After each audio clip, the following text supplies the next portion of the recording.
Welcome to the Belated Tech Channel's 44th edition of Bethesda and SpaceX Redux. We are reviewing the milestones that occurred on each day in the week of July 19th through July 25th in the history of Tesla, SpaceX, Starlink, The Boring Company, and Elon Musk's other various business ventures.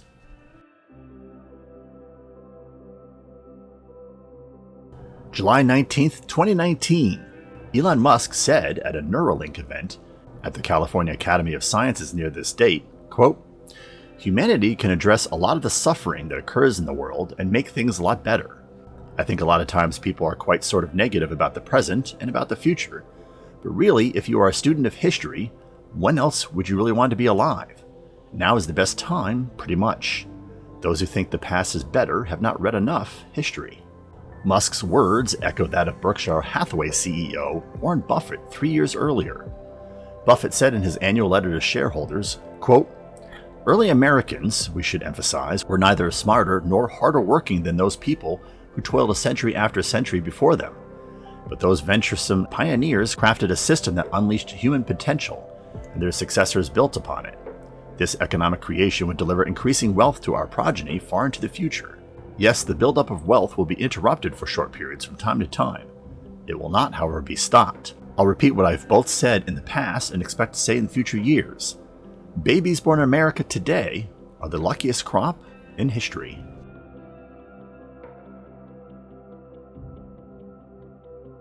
July 20th, 2020. The ANASIS-II satellite was lifted to orbit on a Falcon 9 B5 rocket, booster 1058, from the Cape Canaveral Space Force Station's Launch Complex 40 on this date. The booster returned to a drone ship. The ANASIS-II satellite is South Korea's first dedicated military satellite. It was the 57th recovery of a Falcon 9 first stage. For the first time, both fairing halves were also successfully caught by fairing catching ships. This launch featured a booster reflight within 51 days, a new record turnaround time for a Falcon booster.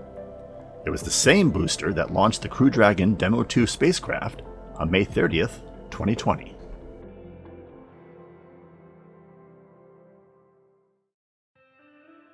July 21st, 2019. Though he was born 2 years after the Apollo 11 astronauts' landmark voyage, Elon Musk said in reflection of the moon landing's 50th anniversary, quote, "Landing on the moon was probably the most inspiring thing in history. It certainly inspired me. I'm not sure SpaceX would exist if not for Apollo 11. Musk went on to lament the lack of progress the US has made since then.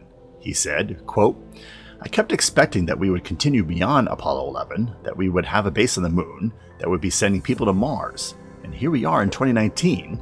The United States actually does not yet have the ability to send people, even to low Earth orbit." Musk then struck a note of optimism.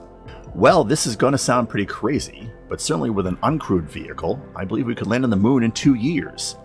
And sending crews to Mars in 4 years, I think that sounds pretty doable. Like, internally we would aim for 2 years, and then the reality might be 4. You want to believe that we're going to be out there among the stars. And that's the thing that, I really get excited about that kind of future. I think most people do." Under SpaceX's schedule, as of the date of this video, the company plans to circumnavigate the moon in 2023, land a manned mission in 2024, land an unmanned mission on Mars by 2026, and land a manned mission on Mars by 2030.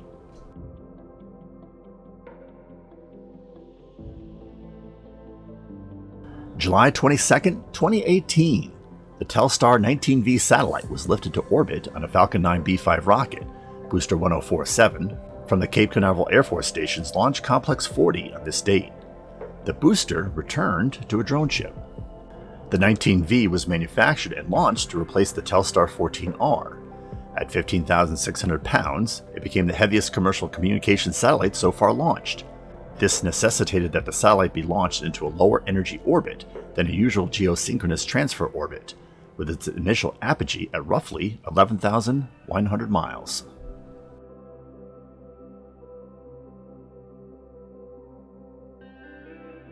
July 23rd, 2009. The Department of Energy announced on this date at Ford's Research Center in Dearborn, Michigan, that electric car startup Tesla Motors would be receiving $465 million in loans from the US government. Ford was to receive $5.9 billion. The loans came in response to the 2007 to 2008 U.S. financial collapse caused by the housing market bubble and the start of the Great Recession. The money was intended to fund the remaining development and beginning production of the Model S. Tesla repaid the loan early in May of 2013 with $12 million of interest.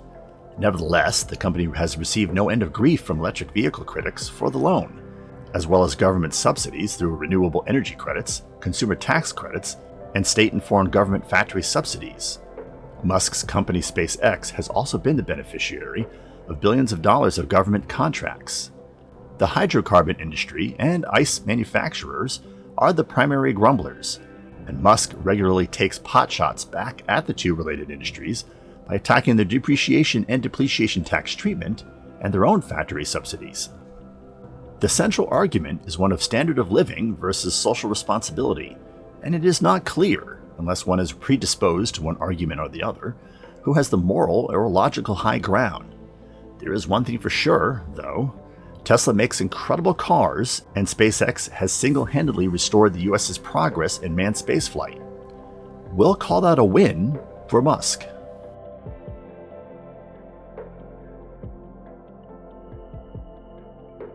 July 24th, 2019. Tesla announced its second quarter results on this day, a loss of $408 million for a total of over $1.1 billion in losses for the year. The company did have a record quarter in shipments, however, generating $6.3 billion in revenue, another record. $117 million of the Q2 loss was attributed to restructuring charges related to layoffs and store closings. Fortunately, Tesla also finished the quarter with $5 billion in cash, highest in Tesla's history, largely thanks to a $2.7 billion capital raise in May of that year. Tesla's vehicles lost eligibility for the full $7,500 federal EV tax credit starting January 1st of 2019, putting some pressure on sales of the older Model S and X designs. But it turns out that Q2 2019 was the last awful quarter for the company. Tesla was able to start shipping the Model 3 in quantity in the second half of the year, and its loss for the year narrowed to $862 million. The company then proceeded to turn a profit of $690 million for 2020, and then $438 million for the first quarter of 2021. Short of a really hard push by legacy ICE manufacturers in the EV market, Tesla's dark days should be behind it.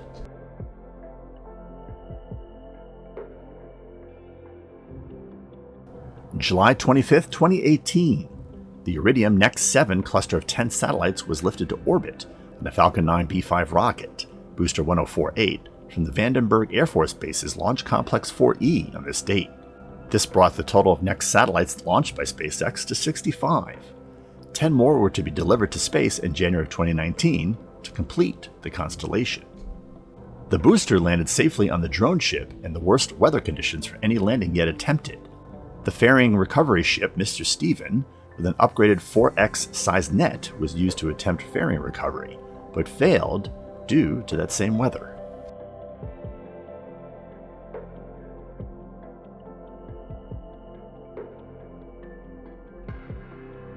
Before we get to the current event of the week, we want to see if you enjoyed this 44th episode of Bladed Tech's Tesla and SpaceX Redux. If so, click that like button. Did you agree with our choices, or are there other events that were better? Go ahead and share with us by dropping a comment below. And if you have suggestions for an event in the future, we'll take those too. We'll credit events we pick for future videos to those viewers that post them. We hope you have been enjoying our content. Have we earned your subscription to our channel? If yes, and you have not yet taken the opportunity to subscribe, please take a moment to do so now and click the bell notification icon so you don't miss upcoming videos. We want to continue delivering great content to you. You can always unsubscribe, and subscribing is free. Elon Musk's prediction of the arrival of electric aircraft is another step closer to reality. On July 6, 2021, German electric flying taxi startup Volocopter announced it was acquiring long-term partner DG Flugzeugbau in a step that secures its compliance with the European air safety regulators' production standards. The company's press release said, quote, Volocopter is now the first and only electric vertical takeoff and landing company holding both the required design and production organizational approvals to advance its aircraft towards commercial launch. Volocopter recently raised $237 million to fund its push for certification. In contrast, well-funded rivals Lilium and Joby plan to recapitalize by merging with US SPACs. The company hopes to bring its two-seater flying taxi, which looks like an oversized drone, into regular service in time for the 2024 Paris Olympics. It is also developing a similar cargo lift aircraft.